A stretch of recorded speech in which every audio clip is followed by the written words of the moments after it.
ଝିଅ ଚାଲ ମତେ ଟିକେ କାମରେ ସାହାଯ୍ୟ କରିବୁ ତ ପିଇସି ଏବେ ଆସି ପହଞ୍ଚିବେ। ପିଉସି ପୁଣି ହେଲେ ସେ ବାରମ୍ବାର ଆମ ଘରକୁ କାହିଁକି ଆସୁଛନ୍ତି? କାଇଁ ତ ପିଉସି ତତେ କଣ କହିଲେ କି? ନାଇଁ ଯେ ହେଲେ ଯେତେ ଯାହା ହେଲେ ବି ସେ ଆମ ଘରର କୁଣିଆ।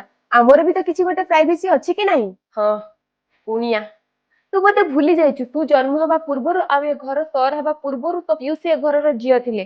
ଆଉ ସେ ସମୟରେ ତ ବାପାଙ୍କର ଏ ଘରେ ଯେତିକି ହକ୍ ଥିଲା ତ ପିଇସିର ବି ସେତିକି ହକ୍ ଥିଲା। ଆଉ ଯେମିତି ଝିଅ ବାହା ହେଇଗଲେ ପର ଘରି ହେଇଯାଏ ତ ପିଇସି ବି ପର ଘରି ହେଇଗଲେ। ଆଉ ଏ ଘର ସମ୍ପତ୍ତି ସବୁ ତ ବାପାର ହେଇଗଲା। ଜାଣିଛୁ ଝିଅ ମୁଁ ଯେତେବେଳେ ବାହା ହେଇକି ଏ ଘରକୁ ଆସିଲି ନା ତ ପିଇସି એકમાત્ર ଲୋକ ଯିଏକି ମତେ ବହୁତ ସପୋର୍ଟ କରିଥିଲେ, ବହୁତ ସାହାଯ୍ୟ କରିଥିଲେ। ଆଉ ତମେ ଭାଇ ଭଉଣୀ ଦି ଜଣ ଯାକ ତ ପିଇସି କାଖରେ ହିଁ ବଡ ହେଇଛ।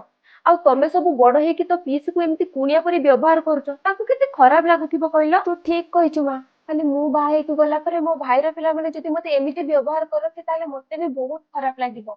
ହେଲେ ମା ତୁ ଗୋଟେ ଭାଉଜ ହେଇକି ଏତେ ସବୁ କଥା କେମିତି ବୁଝିଲୁ? କାହିଁକି ନା ମୁଁ ବି କାହାର ଗୋଟେ ପିଉସି। ଆଉ ମୁଁ କେବେ ଚାହିଁବିନି ଯୋଉ ଘରେ ମୁଁ ଖେଳିଛି ବଡ ହେଇଛି ସେଇ ଘର ବି ଦିନେ ମୋ ପାଇଁ ପର ହେଇଯାଉ। ହଁ ମା ପିଉସି ବି ଆମ ପାଇଁ ଗୋଟେ ଦୂରରେ ରହୁଥିବା ସଦସ୍ୟ।